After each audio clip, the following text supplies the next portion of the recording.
ಇನ್ನೊಂದು ಬಹಳ ದೊಡ್ಡ ನಿಲುವು ಅಂದರೆ ಈ ದ್ವೈತವಾದ ಅಂತ ಬಂದದ್ದು. ಮೊದಲು ಆಚಾರ್ಯ ಶಂಕರರು ಅದ್ವೈತವನ್ನು ಹೇಳಿದರು. ಬ್ರಹ್ಮ ಒಂದೇ ಸತ್ಯ, ಉಳಿದದ್ದೆಲ್ಲ ಮಿಥ್ಯ. ಎರಡು ಮುಖ್ಯ ಸತ್ವಗಳಲ್ಲಿರೋದು. ಬ್ರಹ್ಮ ಒಂದೇ ಸತ್ಯ, ಉಳಿದದ್ದು ಯಾವುದೂ ಸತ್ಯ ಅಲ್ಲ, ಅವೆಲ್ಲ ಕನಸು, ಮಿಥ್ಯ ಇದ್ದ ಹಾಗೆ. ಮತ್ತು ಇನ್ನೊಂದು, ಮನುಷ್ಯ ಪ್ರಯತ್ನ ಮಾಡಿದರೆ ತಾನೇ ಭಗವಂತ ಆಗಬಹುದು. ಅಹಂ ಬ್ರಹ್ಮಾಸ್ಮಿ.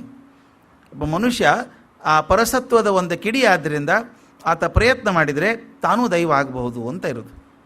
ಆದರೆ ಮುಖ್ಯ ಭಿನ್ನತೆ ಇರೋದು ದ್ವೈತ ಅದ್ವೈತಗಳ ನಡುವೆ ಇದು. ದ್ವೈತದಲ್ಲಿ ಏನು ಬರ್ತದೆ ಅಂದರೆ ಸಾಧ್ಯವೇ ಇಲ್ಲ, ಅವೆರಡೂ ಬೇರೆ, ಎರಡು ಬೇರೆ ತತ್ವಗಳು. ದ್ವೈತ ಅಂದರೆ ಎರಡು ತತ್ವಗಳಿದ್ದಾವೆ. ಎರಡು ತತ್ವ ಏನು ಅಂದರೆ, ಅಫ್ಕೋರ್ಸ್ ಇವ್ರ ನಡುವೆ ವಿಶಿಷ್ಟಾದ್ವೈತವನ್ನು ಕೂಡ ರಾಮಾನುಜರು ಹೇಳಿದರು ನಡುವೆ. ಇವ್ರ ದ್ವೈತ ಅಂದರೆ ಎರಡು ಸಿದ್ಧಾಂತ. ಒಂದು ಸ್ವತಂತ್ರನಾದ ಬ್ರಹ್ಮ ಇದ್ದಾನೆ, ಭಗವಂತ ಇದ್ದಾನೆ. ಇನ್ನೊಂದು ಕಡೆ ಪರತಂತ್ರವಾದಂಥ ಜೀವಗಳಿದ್ದಾವೆ. ಜೀವಿಗಳಿಗೆ ಸ್ವತಂತ್ರ ಇಲ್ಲ, ಭಗವಂತ ಹೇಳ್ದಂಗೆ ಬದುಕಬೇಕು. ಭಗವಂತ ಯಾರನ್ನೂ ಕೇಳಬೇಕಿಲ್ಲ, ಸರ್ವತಂತ್ರ ಸ್ವತಂತ್ರ ಅಂತ ಕರಿತೀವಿ ನಾವು. ಸರ್ವತಂತ್ರ ಸ್ವತಂತ್ರನಾದಂಥ ಭಗವಂತ ಒಂದು ತತ್ವ, ಅದು ಯಾರ ಅಧೀನಕ್ಕೂ ಇಲ್ಲ. ಆದರೆ ಬದುಕಿರುವಂಥ ಎಲ್ಲ ಜೀವಗಳು ಅವನಿಗೆ ಅಧೀನವಾಗಿರುವಂಥದ್ದು. ಹಾಗಾದರೆ ಏನಾದಂಗಾಯಿತು? ಎರಡಿದ್ದಂಗಾಯಿತು.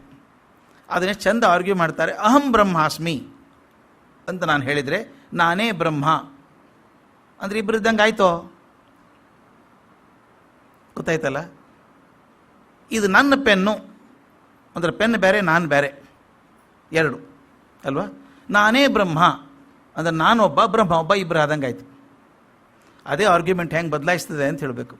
ನಾನೇ ಬ್ರಹ್ಮ ಅಂತ ಅನ್ನೋದಾದರೆ ನಾನು ಅಂತೊಬ್ಬ ಇದ್ದೀನಿ, ಬ್ರಹ್ಮ ಇದ್ದಾನೆ. ನಾನು ಬ್ರಹ್ಮನಾಗಿ ಬಿಡ್ತೇನೆ ಅಂತನ್ನೋದಾದರೆ ನಾನು ಇಲ್ಲಿದ್ದೆ, ನಾನು ಬೆಳೆದು ಬ್ರಹ್ಮ ಅದೇ ಅಂದರೆ ನಾನು ಬೇರೆ, ಬ್ರಹ್ಮ ಬೇರೆ, ಎರಡು ದ್ವೈತ.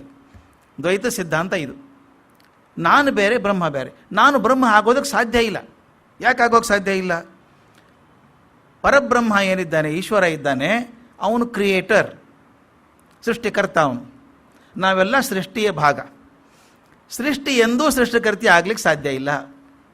As A painting cannot be A painter. ಒಂದು ಚಿತ್ರ ಬಿಡಿಸಿರ್ತೀನಿ ನಾ, ಚಿತ್ರಕಾರ ಆಗ್ಲಿಕ್ಕೆ ಸಾಧ್ಯ ಇಲ್ಲ, ಹೌದಲ್ಲ? ಈಗ 100 ಚಿತ್ರ ಬಿಡಿಸ್ತಾನೋ ಯಾವನ ಮನುಷ್ಯ, ದೊಡ್ಡ ದೊಡ್ಡ ಚಿತ್ರ ಬಿಡಿಸ್ತಾನೆ, ಅದು ಚಿತ್ರನೇ ಅಂತಾರೆ ಹೊರತಾಗಿ ಚಿತ್ರಕಾರ ಅನ್ನೋಲ್ಲ. ಎಷ್ಟೇ ಪ್ರಯತ್ನ ಮಾಡಿದ್ರು ಚಿತ್ರಕಾರ ಆಗ್ಲಿಕ್ಕೆ ಸಾಧ್ಯ ಇಲ್ಲ. Jewel cannot become A jeweller. ಆಭರಣಗಳನ್ನು ಮಾಡಿದ್ದು, ಆಭರಣ ಇಟ್ಟಿದ್ದೀವಿ, ಅದು ಆಭರಣ ಅಂತೀವಿ, ಅಕ್ಕಸಾಲಿಗೆ ಅನ್ನೋಲ್ಲ. ಅದಕ್ಕೆ ಅಕ್ಕಸಾಲಿಗೇ ಬೇರೆ, ಆಭರಣಗಳೇ ಬೇರೆ. ಒಂದು ಕವನ ಬರೀತಾನೆ ಮನುಷ್ಯ, ಅದು ಕಾವ್ಯ ಅಂತೀವಿ. ಕಾವ್ಯ ಬೇರೆ, ಕವಿ ಬೇರೆ. ಕವಿ ಸೃಷ್ಟಿ ಮಾಡುವವನು, ಕಾವ್ಯ ಸೃಷ್ಟಿ. ಆದ್ದರಿಂದ ಸೃಷ್ಟಿಕರ್ತ ಮತ್ತು ಸೃಷ್ಟಿ ಒಂದೇ ಆಗೋಕ್ಕೆ ಸಾಧ್ಯ ಇಲ್ಲ. ನಾನು ಎಷ್ಟೇ ಪ್ರಯತ್ನ ಮಾಡಿದರೂ ಭಗವಂತನ ಹತ್ರ ಹೋಗ್ಬೋದೇ ಹೊರತಾಗಿ ನಾನು ಭಗವಂತ ಆಗೋಕ್ಕೆ ಸಾಧ್ಯ ಇಲ್ಲ. ಅವೆರಡು ಬೇರೆ ಕಂಪಾರ್ಟ್ಮೆಂಟೇ, ಅವು ತತ್ವಗಳೇ ಬೇರೆ. ಯಾಕಂದರೆ ನಾನು ಸೃಷ್ಟಿಕರ್ತ ಆಗಿಬಿಟ್ಟೆ ಅಂದರೆ ಎಷ್ಟು ಜನ ಸೃಷ್ಟಿಕರ್ತರಾಗೋಕ್ಕೆ ಸಾಧ್ಯ ಇದೆ? ಎಲ್ರಿಗೂ ಅವಕಾಶ ಇದೆ ಅಂದಂಗಾಯ್ತು. ಅಂದರೆ ಪ್ರತಿಯೊಂದು ಸೃಷ್ಟಿಯೂ ಸೃಷ್ಟಿಕರ್ತ ಆಗಿಬಿಡ್ತಾನೆ ಅಂತ ಇದು ಆಗೋಕ್ಕೆ ಸಾಧ್ಯ ಇಲ್ಲ. ಯಾಕಂದರೆ ಭಗವಂತ ಮಾತ್ರ ಸರ್ವತಂತ್ರ ಸ್ವತಂತ್ರನಾಗಿರುವಂಥವನು, ಇಂಡಿಪೆಂಡೆಂಟ್ ಎಕ್ಸಿಸ್ಟೆನ್ಸ್. ನಮಗೆ ಇಂಡಿಪೆಂಡೆಂಟ್ ಎಕ್ಸಿಸ್ಟೆನ್ಸ್ ಇಲ್ಲ. ನಮ್ಮ ಜೀವನ ಒಂದು ಮಿತಿಯೊಳಗಿರುವಂಥದ್ದು. ಯಾವುದೋ ಸಮಯಕ್ಕೆ ಹುಟ್ಟಿ ಯಾವುದೋ ಸಮಯಕ್ಕೆ ಸಾಯಲೇಬೇಕಾದಂಥ ಪರಿಸ್ಥಿತಿ ನಮ್ಮದು. ಆದರೆ ಭಗವಂತನಿಗೆ ಅದು ಚಿಂತೆ ಇಲ್ಲ. ಆದ್ದರಿಂದ ಯಾವುದು ಮತ್ತೊಂದರ ಮಿತಿಯಲ್ಲಿದೆಯೋ ಅದು ಆ ಮಿತಿಯನ್ನು ದಾಟಿ ಹೋಗ್ಲಿಕ್ಕೆ ಸಾಧ್ಯ ಇಲ್ಲ. ಗೊತ್ತಾಯ್ತಲ್ಲ? ಫುಟ್ಬಾಲ್ ಗ್ರೌಂಡು, ಎಲ್ಲಿವರೆಗೂ ಆ ಬಾಲ್ ಗ್ರೌಂಡ್ ಒಳಗಿದೆಯೋ ಅದು ಫುಟ್ಬಾಲ್ ಆಟದ ಒಂದು ಭಾಗ. ಕೆಲವು ಸಲ ಕ್ರಿಕೆಟ್ ಆಟದಲ್ಲಿ ನೋಡಿರ್ಬೇಕು ನೀವು, ಬಾಲ್ ಹೊಡೆದಾಗ ಗ್ರೌಂಡ್ ದಾಟಿ ಹೋಗ್ಬಿಡ್ತದೆ. ಅವಾಗೇನು ಮಾಡ್ತಾರೆ, ಬೇರೆ ಬಾಲ್ ತೊಗೊಂಬರ್ತಾರೆ, ಆ ಬಾಲ್ ಹೋಯ್ತದೆ, ಮುಗಿತಷ್ಟೇ, ಮತ್ತು ಆಟದಲ್ಲಿ ಬರೋಲ್ಲ ಅದು. ನಮ್ಮ ಜೀವನಗಳು ಹಾಗೆ ಒಂದು ಮಿತಿಯಲ್ಲೇ ಕೆಲಸ ಮಾಡುವಂಥದ್ದು, ಭಗವಂತನ ಆದೇಶ ಪ್ರಕಾರ ಕೆಲಸ ಮಾಡುವಂಥದ್ದು. ನಾನು ಭಗವಂತ ಆಗ್ಲಿಕ್ಕೆ ಸಾಧ್ಯ ಇಲ್ಲ. ಇದನ್ನು ಬೇರೆ ಬೇರೆ ಭೇದಗಳಿರೋದ್ರಿಂದ ಇದನ್ನು ಭೇದವಾದ ಅಂತೂ ಕರೀತಾರೆ. ದ್ವೈತ ಸಿದ್ಧಾಂತವನ್ನು ಭೇದವಾದ. ಭೇದ ಇದೆ, ಬ್ರಹ್ಮನಿಗೂ ಭೇದ ಬೇರೆ, ಜೀವಭೇದ ಬೇರೆ, ಪರಮಾತ್ಮ ಭೇದ ಬೇರೆ, ಜೀವಭೇದ ಬೇರೆ. ಈ ಭೇದವಾದದೊಳಗೆ 5 ವಿವರಗಳನ್ನು ಹೇಳ್ತಾರೆ, ಭಾಳ ಚೆನ್ನಾಗಿರುವಂಥದ್ದು, ನನಗಿಷ್ಟವಾದದ್ದು. ಈ ಭೇದವಾದವನ್ನು ಸತ್ಯಂ ಭಿದ ಅಂತ ಕರೀತಾರೆ. ಭೇದವಾದದ್ದೇ ಸತ್ಯ ಅಂತ ಒಂದು ಇರೋಕ್ಕೆ ಸಾಧ್ಯ ಇಲ್ಲ. ಅದರೊಳಗೆ ಎಷ್ಟು ಥರದ ಭೇದಗಳಿದ್ದಾವೆ ಅಂತ. ಜೀವನಿಗೂ ಈಶ್ವರಕ್ಕೂ ಒಂದು ಭೇದ ಇದೆ. ಜೀವಕ್ಕೂ ಈಶ್ವರನಿಗೂ ಭೇದ ಅಲ್ವಾ? ಜೀವ ಸೃಷ್ಟಿ, ಈಶ್ವರ ಸೃಷ್ಟಿಕರ್ತ, ಅವೆರಡು ಬೇರೆನೆ. ಅವ್ರ ನಡು ಭೇದ ಇದೆ. ಜೀವರಲ್ಲಿ ಭೇದ ಇದೆ. ಇದನ್ನು ಒಪ್ಕೋಬೇಕಾದ್ದೇ ನಾವು. ಈಗ ಪ್ರಪಂಚದಲ್ಲಿ ಸುಮಾರು 700 ಕೋಟಿ ಜನ ಇದ್ದಾರೆ. 7 ಬಿಲಿಯನ್ ಪೀಪಲ್ ಆನ್ ಅರ್ತ್. ಒಂದೇ ಥರ ಇರೋರು ಇಬ್ಬರು ಇಲ್ಲೇ ಇಲ್ಲ ಪ್ರಪಂಚದಲ್ಲಿ, ಯಾವತ್ತೂ ಇಲ್ಲ. ಏನೋ ಕತೆ ಹೇಳ್ತಾರೆ 6 ಜನ ಒಂದೇ ಥರ ಇರ್ತಾರೆ ಅಂತ. ನಂಬೇಡಿ, ಇದನ್ನು ಇರೋಕ್ಕೆ ಸಾಧ್ಯವೇ ಇಲ್ಲ. No 2 people are ever common, ಎಂದು ಇರೋಕ್ಕೆ ಸಾಧ್ಯ ಇಲ್ಲ. ನೋಡೋಕೆ ಹಾಗೆ ಇರ್ಬೋದು ರೀ, ಸ್ವಭಾವ ಹಾಗೆ ಇರುತ್ತಾ. ನಾನು ಕಾಲೇಜ್ ಪ್ರಿನ್ಸಿಪಲ್ ಆದಾಗ ಭಾಳ ಸಫರ್ ಆಗಿದ್ದೀನಿ. ನಾನು ಭಾಳ ಜನ ಎಷ್ಟೋ ವರ್ಷ 25 ವರ್ಷ ಪಾಠ ಮಾಡಿದ್ದು. ಕೆಲವರು ಐಡೆಂಟಿಕಲ್ ಟ್ವಿನ್ಸ್ ಬರ್ತಿದ್ರು ನನ್ನ ಕಡೆ, ಒಂದೇ ಥರ. ನಮ್ಮ ಬಿಕಾಮ್ ಸೀಟ್ ಸಿಗೋದು ಭಾಳ ಕಷ್ಟ ಇತ್ತು. ಒಂದು ದಿವಸ ಮುದುಕರು ಮಗಳು ಕರ್ಕೊಂಬಂದ್ರು. ಒಬ್ಬರು ನನ್ನ ಮಗಳಿಗೆ ಅಡ್ಮಿಷನ್ ಆಗಬೇಕು ಅಂದರು. ಮಾರ್ಕ್ಸ್ ನೋಡಿದೆ 87% ಇತ್ತು. ಆಯಿತು, ಅಡ್ಮಿಟ್ ಮಾಡಿದೆ. ಹೋದರು. ಸಾಯಂಕಾಲ 5:15 ನಾನು ಹೊರಗೆ ಬರ್ತೀನಿ, ಆಫೀಸಿಂದ ಹೊರಗೆ ಬಂದು ನೋಡ್ತೀನಿ, ಮುದುಕರಲ್ಲೇ ನಿಂತಿದ್ದಾರೆ. ಆ ಹುಡುಗಿ ಅಲ್ಲೇ ಇದೆ.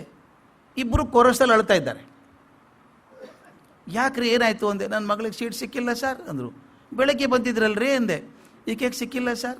ಅದು ಅಳ್ತದೆ, ಇವರು ಅಳ್ತಾರೆ. ಯಾಕಮ್ಮ ಬಂದಿದ್ರು ಬೆಳಗ್ಗೆ? ನಾನು ಬಂದಿಲ್ಲ ಸರ್, ಸಿಕ್ಕಿಲ್ಲ ಸರ್ ಸೀಟ್ ನನಗೆ. ನೋಡಿದ್ದು ಇದೇ ಹುಡುಗಿನೇ. ಆಮೇಲೆ ನನಗೆ ಸಿಕ್ಕಿಲ್ಲ ಸರ್, ನನ್ನ ತಂಗಿಗೆ ಸಿಕ್ಕಿದೆ ಸರ್ ಅಂದ್ಲು. ನಿಂದು ಹೆಸರು ಏನು ಅಂತ ಕೇಳಿದ್ರೆ ಮಾರ್ಕ್ಸ್ ಕಾರ್ಡ್ ಇದು 47-48% ಮಾರ್ಕ್ಸ್ ಇದೆ. ಆಕೆದು 87 ಇತ್ತು. ನಾನು ಇಲ್ಲಮ್ಮ ಅಂದೆ. ಮತ್ತೊಳಗೆ ಶುರು ಮಾಡಿದ್ರಿ ಇಬ್ಬರು. ಇಲ್ಲ ಸರ್, ಇವರು ಐಡೆಂಟಿಕಲ್ ಟ್ವಿನ್ಸು, ಎಲ್ಲ ಕೂಡೇ ಕಲ್ತಿದ್ದಾರೆ ನರ್ಸರಿಯಿಂದ. ಈಗ ಒಂದೇ ಸಲ ಬೇರೆ ಕಡೆ ಹೋದರೆ ಕಷ್ಟ ಆಗ್ತದೆ. ನನಗೂ ಅನ್ನಿಸ್ತು ಪಾಪ ಹಂಗಿರೋದು ಬೇಡ ಅಂಥೇಳಿ, ನಾಳೆ ಒಂದು ಕೆಲಸ ಮಾಡಿ ಇಬ್ಬರನ್ನೂ ಕರ್ಕೊಂಬನ್ನಿ ಅಂದೆ. ಎಷ್ಟಾದರೂ ಐಡೆಂಟಿಕಲ್ ಇದ್ದಾರೆ ನೋಡೇ ಬಿಡೋಣ ಅಂತ, ಕರ್ಕೊಂಬನ್ನಿ ಅಂತ. ಅಪ್ಪ ಇಬ್ಬರು ಹೆಣ್ಮಕ್ಳು ಕರ್ಕೊಂಬಂದರು. ನನ್ನ ಟೋಪಿ ಹಾಕೋದಕ್ಕೋ ಏನೋ ಗೊತ್ತಿಲ್ಲ, ಒಂದೇ ಥರ ಡ್ರೆಸ್ ಹಾಕೊಂಬಂದಿದ್ರು ಇಬ್ಬರು ಅವರು. ಈ ಸೀತಾ ಅವ್ರು, ಗೀತಾ, ರಾಮು, ಶಾಮಿದ್ದ ಎರಡೂ ಒಂದೇ ಥರ. ನಾನು ಕೇಳಿದೆ ಯಾರಿಗೆ ಸಿಕ್ಕದ್ದು ಸೀಟು ಅಂತ ಕೇಳಿದೆ. ನನಗೆ ಸರ್ ಅಂದು. ನೀ ಇಲ್ಲಿ ಬಾ ಅಂದೆ. ಅಲ್ಲಿ ಇಲ್ಲಿ ಬಾ, ಸೈಡಿಗೆ ಬಾ, ಕನ್ಫ್ಯೂಸ್ ಮಾಡಬೇಡ ನನಗೆ ನಿಂತು. ನಿನ್ನ ಹೆಸರೇನು ಅಂದೆ. ರಜನಿ ಸರ್ ಅಂದು. ರಜನಿ, ಓಕೆ. ನಿನ್ನ ಹೆಸರೇನಮ್ಮ? ರಂಜಿನಿ ಸರ್. ಹೆಸರು ಕೂಡ ಹತ್ತತ್ರನೇ, ರಜನಿ, ರಂಜಿನಿ. 3 ವರ್ಷ ಅಡ್ಮಿಟ್ ಮಾಡಿದ ತಪ್ಪಿಗೆ 3 ವರ್ಷ ಒದ್ದಾಡಿದೆ. ಕೊನೆವರೆಗೂ ರಜನಿ ಯಾರು ರಂಜಿನಿ ಯಾರು ಗೊತ್ತೇ ಆಗಲಿಲ್ಲ. ನನಗೊಂದು ಚಟ, ನಾನೇ ಮೊದಲು ನನ್ನ ಗುಡ್ ಮಾರ್ನಿಂಗ್ ಅನ್ನೋ ಚಟ ನನಗೆ. ಕಾರ್ಡ್ ಬಂದಾಗ ಗುಡ್ ಮಾರ್ನಿಂಗ್ ರಂಜಿನಿ ಅನ್ಬೇಕು. No sir, I am not Ranjini sir, I am Rajini sir ಅನ್ಬೇಕು. ಓ, ತಪ್ಪಾಗಿರಬೇಕು ಅಂತ ಮತ್ತೊಂದು ಸಲ ಬಂದಾಗ ಗುಡ್ ಮಾರ್ನಿಂಗ್ ರಜನಿ, ನಾನು ರಜನಿ ಅಲ್ಲ ಸರ್, ರಂಜಿನಿ ಸರ್. ನಾನು ನಿಜವಾಗ್ಲೂ ಗೊತ್ತಾಗಲಿಲ್ವೋ ಏನೋ, ಟೋಪಿ ಹಾಕಿದ್ರೆ ಗೊತ್ತಾಗಲಿಲ್ಲ. ಆದರೆ ಯಾಕೆ ಹೇಳಿದೆ ಅಂದರೆ, ಇಬ್ಬರು ಹಾಗೆ ಇದ್ದರು ನೋಡೋದಕ್ಕೆ. ರಜನಿ ಯಾವಾಗಲೂ ಮಾರ್ಕ್ಸಲ್ಲಿ ಹೈಯೆಸ್ಟ್ ಮಾರ್ಕ್ಸ್ ತೊಗೊಂಡು 87-90% ತೊಗೊಂಡು ರ್ಯಾಂಕ್ ಬರೋಳು. ಇನ್ನೊಬ್ಬಳಿಗೆ ರಂಜಿನಿ ಅಷ್ಟಕ್ಕಷ್ಟೇ ಬರೋದು. ಅಂದರೆ ಏನಾದಂಗಾಯಿತು, they may be identical to look at, ನೋಡೋದಕ್ಕೆ ಐಡೆಂಟಿಕಲ್ ಆಗಿರಬೇಕು, ಬುದ್ಧಿ ಬೇರೆ ಬೇರೆ ಇದೆಯಲ್ಲ. ಅದಕ್ಕೆ ಹೇಳ್ತಾರೆ, both in brain and body no two human beings exist. ಬುದ್ಧಿ ಮತ್ತು ದೇಹದಲ್ಲಿ ಒಂದೇ ಥರ ಇರುವಂಥ 2 ಜೀವಗಳು ಇದುವರೆಗೂ ಹುಟ್ಟಿಲ್ಲ ಈ ಪ್ರಪಂಚದಲ್ಲ. ಪ್ರಪಂಚ ಶುರು ಆದಾಗಿನಿಂದ ಇಲ್ಲಿವರೆಗೂ ನನ್ನಂಥ ವ್ಯಕ್ತಿ ಜಗತ್ತಲ್ಲಿ ಎಂದೂ ಇರಲಿಲ್ಲ, ಇವತ್ತೂ ಇಲ್ಲ, ಮುಂದೂ ಇರಲ್ಲ. ಇದು ಜೀವಭೇದ ಅನ್ನೋಕ್ಕಾಗಲ್ವಾ?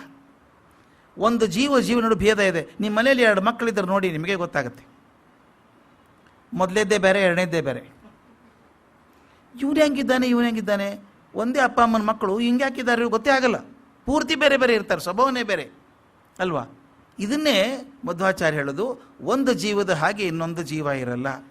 ಅದಕ್ಕೆ ಕಾರಣಗಳ 108. ನಿಮ್ಮ ಪೂರ್ವ ಜನ್ಮದ ಕರ್ಮ ಇರ್ಬೋದು, ಅಥವಾ ನಿಮ್ಮ ಸಂಸ್ಕಾರ ಇರ್ಬೋದು, ಅಥವಾ ಬೆಳೆದಿರುವಂಥ ರೀತಿ ಆಗ್ಬೋದು. ಏನೆಲ್ಲ ಸೇರಿ ಒಬ್ಬ ಮನುಷ್ಯ ಇನ್ನೊಬ್ಬನ ಹಂಗೆ ಇರೋಕ್ಕೆ ಸಾಧ್ಯ ಇಲ್ಲ. ಆದ್ದರಿಂದ ಜೀವಗಳ ನಡುವೆ ಭೇದ ಇದೆ. ಜಡಕ್ಕೂ ಜೀವಕ್ಕೂ ಭೇದ ಇದೆ, ಅದು ನಮ್ಗೆ ಗೊತ್ತಿದೆ. ಜಡ ವಸ್ತು ಮತ್ತು ಬದುಕಿರುವಂಥ ವಸ್ತು ಎರಡಕ್ಕೂ ಭೇದ ಇದೆ. ಆದ್ದರಿಂದ ಮೊದಲು ಜೀವ ಈಶ್ವರಕ್ಕೆ ಭೇದ, ಜೀವಗಳ ನಡುವೆ ಭೇದ, ಜಡ ಮತ್ತು ಜೀವಗಳ ನಡುವೆ ಭೇದ. ಇನ್ನೊಂದು ಬಹಳ ಮುಖ್ಯವಾಗಿರುವಂಥದ್ದು ಅಂದರೆ ಜಡಕ್ಕೂ ಈಶ್ವರನಿಗಿರುವಂಥ ಭೇದ.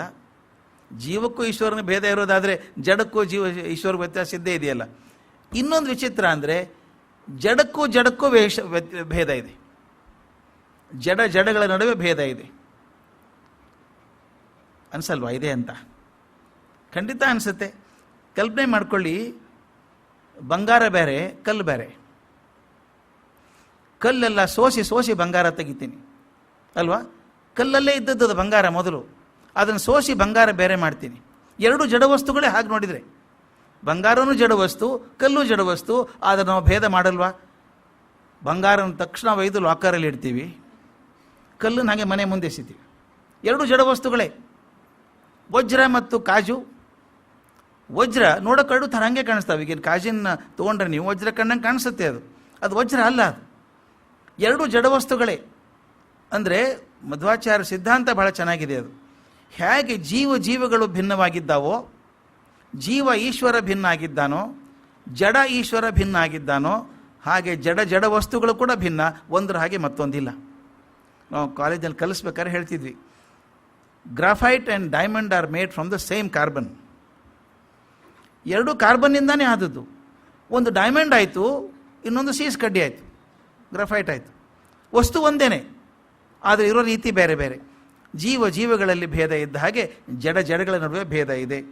ಈ ಭೇದ ಇರೋದನ್ನು ಪಂಚಭೇದಗಳು ಅಂತ ಕರೀತಾರೆ. ಜೀವ ಭಗವಂತನ ನಡುವೆ ಒಂದು ಭೇದ, ಜೀವಗಳ ನಡುವೆ ಭೇದ, ಜೀವಗಳ ನಡುವೆ ಭೇದ, ಜಡಗಳ ನಡುವೆ ಭೇದ, ಜಡ ಮತ್ತು ಈಶ್ವರ ನಡುವೆ ಭೇದ. ಇವುಗಳನ್ನು ಪಂಚಭೇದ ಅಂತ ಕರೀತಾರೆ. ಇದು ಮೂಲ ಸಿದ್ಧಾಂತ ದ್ವೈತದ್ದು. ಅಂದರೆ ಯಾವುದೂ ಐಡೆಂಟಿಕಲ್ ಅಲ್ಲ. ಮೂರು ಮುಖ್ಯ ನೋಡಿದ್ವಿ ನಾವೀಗ. ಪ್ರಪಂಚ ಸುಳ್ಳಲ್ಲ. ಸುಳ್ಳಾಗಿದ್ದರೆ ಕರೆಗೆ ಹೋಗಬೇಕಾಗಿತ್ತು, ಅದು ಯಾವಾಗಲೂ ಹೋಗಬೇಕಾಗಿತ್ತು. ಎಷ್ಟು ಶತಮಾನಗಳಿಂದ ಮಿಲಿಯನ್ಸ್ ಆಫ್ ಇಯರ್ಸ್ ನಡ್ಕೊಂಬಂದಿದೆ. ಪ್ರಪಂಚ ಇದೆಯಲ್ಲ, ಮಿಥ್ಯ ಅಂತ ಅನ್ನೋದು ಹೇಗೆ? ಯಾರಿಗೆ ಮಿಥ್ಯ? ಅದು ಸತ್ತು ಹೋದವ್ರಿಗೆ ಮಿಥ್ಯ ಆಗಿರಬೇಕು. ಅವರಿಲ್ಲ, ಅವ್ರು ಮಿಥ್ಯ ಆದರೆ ಹೊರತಾಗಿ ಜಗತ್ತು ಮಿಥ್ಯ ಆಗಲಿಲ್ಲ. ಜಗತ್ತು ಉಳ್ಕೊಂಡಿದೆ. ಅವತ್ತಿನ ಇತಿಹಾಸ ಇವತ್ತಿಗಿದೆ, ಅವತ್ತಿನ ಶಾಸ್ತ್ರ ಇವತ್ತಿಗಿದೆ, ಎಲ್ಲವೂ ಇದೆ. ಆದ್ದರಿಂದ ಜಗತ್ತು ಮಿಥ್ಯ ಅಲ್ಲ, ಮೊದಲೇ ಪಾಯಿಂಟ್. ಎರಡನೇದು, ಇದು ಭೇದ ಇರುವಂಥದ್ದು ದ್ವೈತವಾದ. ಜೀವ ಬೇರೆ, ಪರಮಾತ್ಮ ಬೇರೆ. ನಾ ಎಷ್ಟೇ ಮಾಡಿದರೂ ಪರಮಾತ್ಮ ಆಗೋಕ್ಕೆ ಸಾಧ್ಯ ಇಲ್ಲ.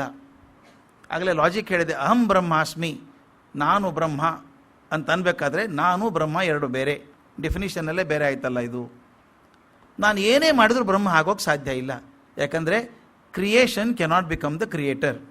ನಾನು ಆಗಲೇ ಹೇಳಿದ್ನಲ್ಲ, painting cannot become the painter, jewel cannot become A jeweller. ವಜ್ರದ ವಸ್ತು, ವಜ್ರದ ತಯಾರು ಮಾಡಿದವನಾಗ್ಲಿಕ್ಕೆ ಸಾಧ್ಯ ಇಲ್ಲ. ಹಾಗೆ ಕ್ರಿಯೇಷನ್ನೇ ಬೇರೆ.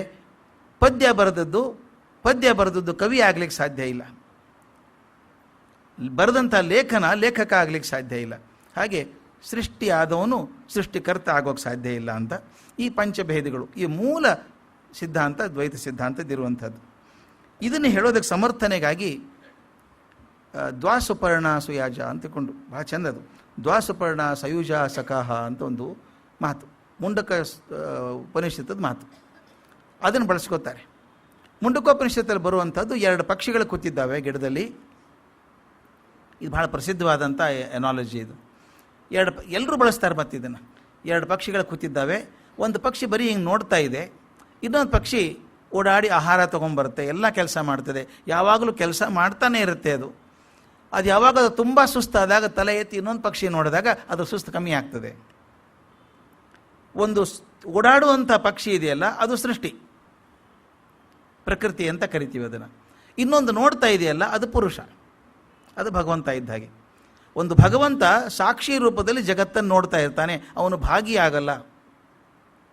ಆದರೆ ಭಾಗಿಯಾದಂಥ ಜಗತ್ತಿನಲ್ಲಿ ಜೀವಗಳಿದ್ದಾವಲ್ಲ, ಒದ್ದಾಡ್ತಾ ಇರ್ತಾವೆ. ಟೈಮ್ ಸಿಕ್ಕಾಗ ಮುಖ ಎತ್ತಿ ಭಗವಂತ ಕಡೆ ನೋಡಿದಾಗ ಸ್ವಲ್ಪ ಆರಾಮ ಅನಿಸುತ್ತೆ. ದ್ವಾಸುಪರ್ಣ ಸಯುಜ ಸಖಃ ಅಂತ. ಆದ್ದರಿಂದ ಎರಡಿದ್ದಾವೆ. ಮನುಷ್ಯನಿಗೆ ಇರುವಂಥ ಮಿತಶಕ್ತಿ, ಭಗವಂತನಿಗಿರುವಂಥ ಅನಂತ ಶಕ್ತಿ ಎರಡೇ. ಭಗವಂತನಿಗೆ ಅನಂತವಾದ ಶಕ್ತಿ ಇದೆ, ಮನುಷ್ಯನಿಗೆ ಅತ್ಯಂತ ಮಿತವಾದ ಶಕ್ತಿ ಇದೆ. ಮಿತವಾದ ಶಕ್ತಿ ಎಷ್ಟೇ ಪ್ರಯತ್ನ ಮಾಡಿದ್ರು ಅನಂತ ಆಗೋಕ್ಕೆ ಸಾಧ್ಯ ಇಲ್ಲ. ಆದ್ದರಿಂದ ಭೇದ ಉಳ್ಕೊಳ್ಳೋದೇ ಇದು. ಆದ್ದರಿಂದ ದ್ವೈತ ಇದು. ಇದನ್ನು ಸಿದ್ಧ ಮಾಡೋದಕ್ಕೆ ಆಚಾರ್ಯರು ಮೂರು ತಗೋತಾರೆ. ಎಲ್ಲ ದರ್ಶನಕಾರರು ತಗೊಂಡದ್ದು ಅದೇನೆ. ಒಂದು ಸಾಧ್ಯ ಮಾಡಬೇಕಾದ್ರೆ ಮೂರಿದ್ದಾವೆ.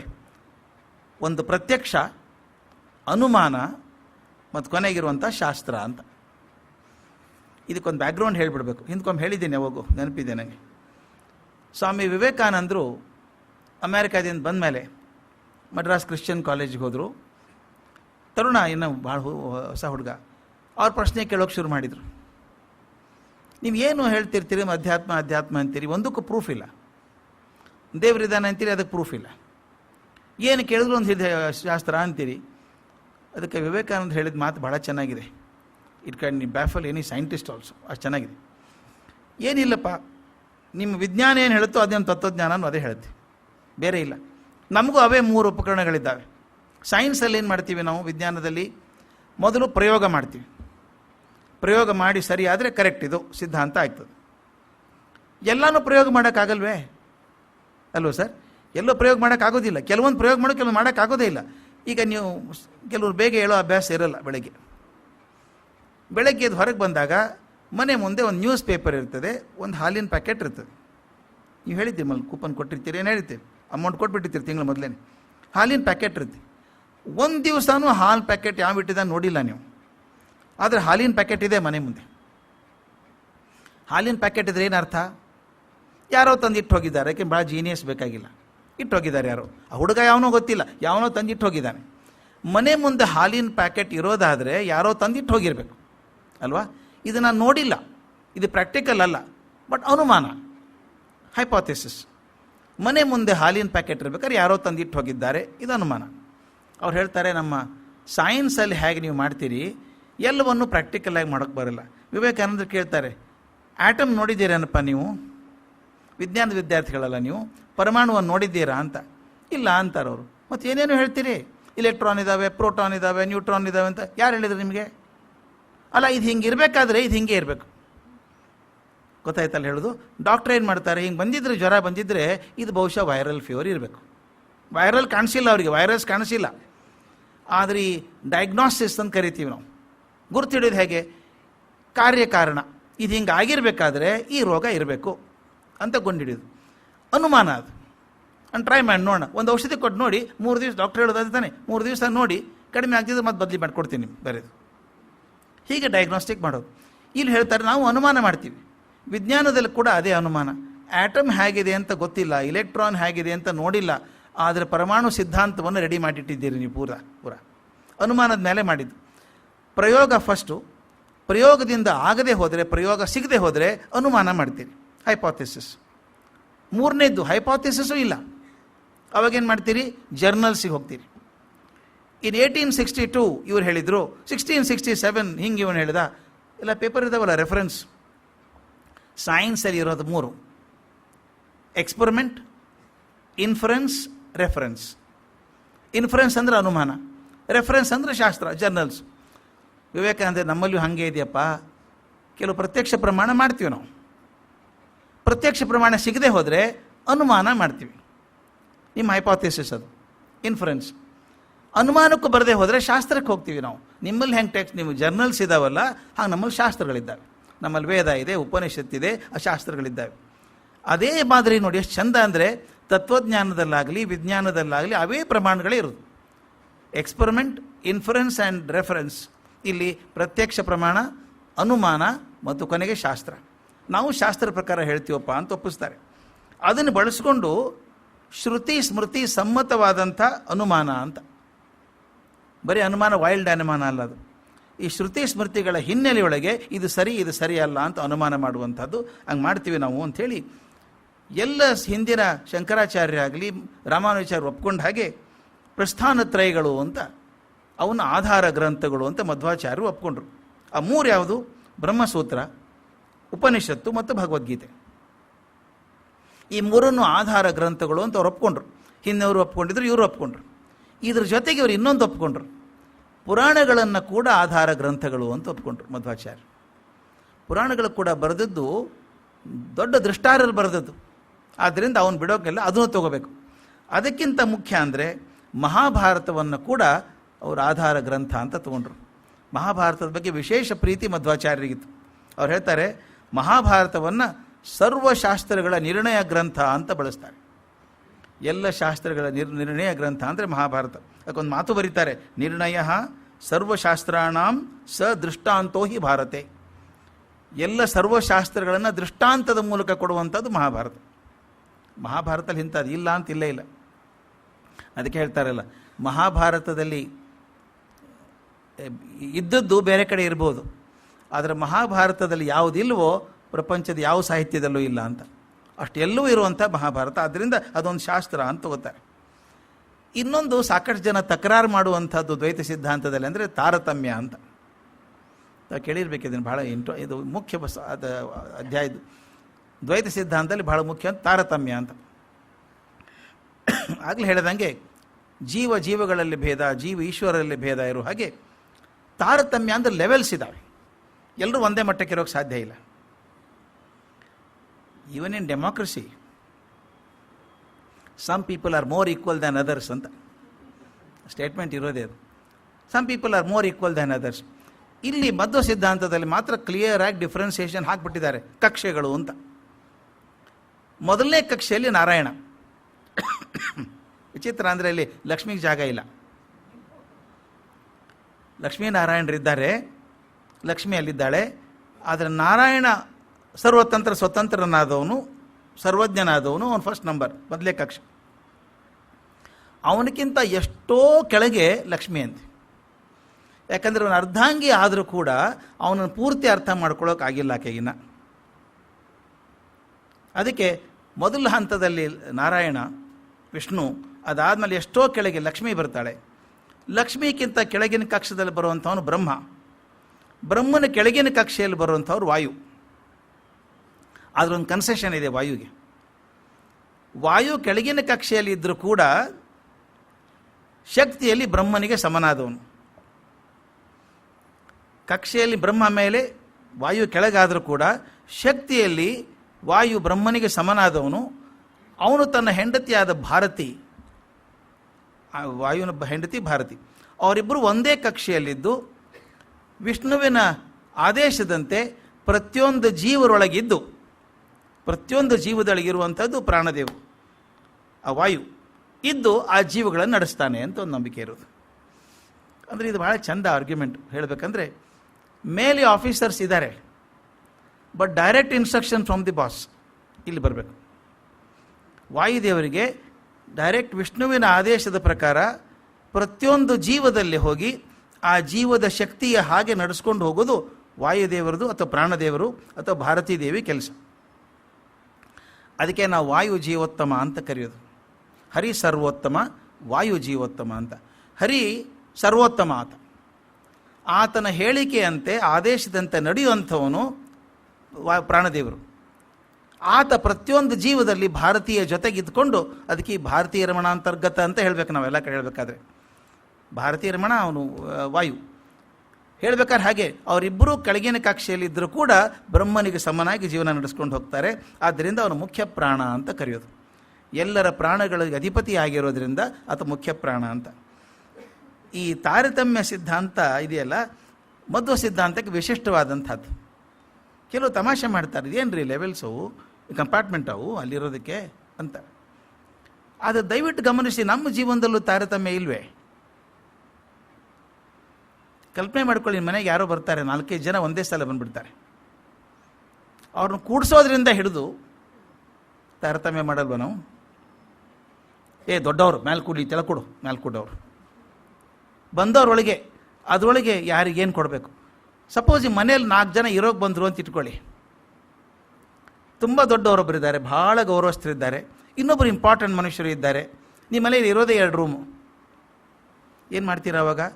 ನಿಮ್ಮ ರೂಮನ್ನು ಅಥವಾ ಇದ್ದದೊಳಗೆ ಚೆನ್ನಾಗಿರೋ ಕೋಣೆಯನ್ನು ಅತ್ಯಂತ ಗೌರವಾನ್ವಿತ ವ್ಯಕ್ತಿ ಯಾರು ಬಂದಿದ್ದಾರೋ ಅವ್ರಿಗೆ ಕೊಡ್ತೀರಿ. ಸ್ನೇಹಿತರಿದ್ದಾರೆ, ಪರವಾಗಿಲ್ಲ ನನ್ನ ಜೊತೆಗೆ ಬಾರೋ, ಹಾಲಲ್ಲಿ ಮಲ್ಕೊಂಡು ಬಾಯಿಲಿ ಅಂತ ಕರಿತೀರಿ. ವ್ಯತ್ಯಾಸ ಮಾಡಲಿಲ್ವ ನೀವು? ಈ ತಾರತಮ್ಯ ಆಗೋದೇ. ಮನೆಗೆ ಬಂದವರಿಗೆ ಊಟಕ್ಕೆ ಕೂತ್ಕೊಂಡಾಗ ಜಾಗ ಕೂಡ ಪ್ರಿಫರೆನ್ಸ್ ಇರುತ್ತೆ, ನೋಡಿದ್ದೀರಾ ನೀವು? ಈಗ ಟೇಬಲ್ ಊಟ ಮಾಡೋದಿದ್ದರೆ ಹೆಡ್ ಆಫ್ ದಿ ಟೇಬಲ್ ಅಂತ, ಟೇಬಲ್ ಮುಂದೆ ಕೊಡೋನು ಭಾಳ ಮುಖ್ಯ ಮನುಷ್ಯ ಅವನು. ಅದ್ಯಾಕೆ ಯಾರು ಬಂದರೆ ಸರ್ ನೀವು ಅಲ್ಲಿ ಕೂತ್ಕೊಳ್ಳಿ ಸರ್, ನಾವು ಇಲ್ಲಿ ಕೂತ್ಕೋತೀವಿ ಅಂತಾರೆ. ಎಲ್ಲ ಚೇರ್ ಒಂದೇ, ಆದರೆ ಆ ಸ್ಥಾನ ಇದೆಯಲ್ಲ ಇಂಪಾರ್ಟೆಂಟ್. ಹಾಗೆ ವ್ಯಕ್ತಿಯ ಗೌರವದ ಮೇಲೆ, ಅವರ ಸಾಧನೆಯ ಮೇಲೆ ತಾರತಮ್ಯವನ್ನು ಮಾಡಿಕೊಂಡಿದ್ದುದು ಅದು ಇರಬೇಕಾದದ್ದು ಅಂತ. ಹೀಗೆ ಅವ್ರು ಹೇಳ್ತಾರೆ, ಈ ತಾರತಮ್ಯ ಮನುಷ್ಯರಲ್ಲಿ ಮಾತ್ರ ಅಲ್ಲ, ದೇವತೆಗಳಲ್ಲೂ ಇದೆ, ರಾಕ್ಷಸರಲ್ಲೂ ತಾರತಮ್ಯ ಇದೆ. ಕೆಲವು ರಾಕ್ಷಸರು ಭಗವಂತನ ತುಂಬ ಹತ್ತಿರವಾಗಿದ್ದಂಥವ್ರು. ಜಯ ವಿಜಯರು ರಾಕ್ಷಸರಾಗಿ ಹುಟ್ಟಿ ಕೊನೆಗೆ ಮತ್ತೆ ಜಯ ವಿಜಯರಾಗಿ ಹೋಗ್ತಾರಲ್ಲ, ಮೂರು ಅವತಾರಗಳನ್ನು ಮಾಡಿದ ಮೇಲೆ ಅವರು ಹತ್ತಿರ ಇರುವಂಥವ್ರು ವಿಷ್ಣುವಿಗೆ. ಆದ್ದರಿಂದ ಆ ರಾಕ್ಷಸರೊಳಗೂ ಒಂದು ಗಣ ಉಂಟು. ರಾವಣ ಮಟ್ಟಕ್ಕೆ ಬರಲಿಲ್ಲ, ಇನ್ನು ಯಾರೂ ಕುಂಭಕರ್ಣ ಬರಲಿಲ್ಲ, ಉಳಿದವ್ರು ಯಾರೂ ಬರಲಿಲ್ಲ, ರಾಕ್ಷಸರಾಗಿ ಹೋದರು ಅವರು. ಆದರೆ ಕೆಲವು ರಾಕ್ಷಸರು ಭಗವಂತನಿಗೆ ಹತ್ತಿರವಾಗಿ ಬಂದು ತಮ್ಮ ಜೀವವನ್ನು ಕಳ್ಕೊಂಡು ಮತ್ತೆ ಅವನು ಸನ್ನಿಧಾನಕ್ಕೆ ಹೋದರು. ರಾಕ್ಷಸರಲ್ಲಿ ಕೂಡ ತಾರತಮ್ಯ ಇದೆ ಅಂತ ಹೇಳ್ತಾರೆ. ಹೀಗ ವಾದವನ್ನು ಮಂಡಿಸ್ತಾ ವಿದ್ವಾಂಸರನ್ನು ಗೆದ್ದುಕೊಂಡು ಪೂರ್ಣಪ್ರಜ್ಞರು ಹೊರಟರು.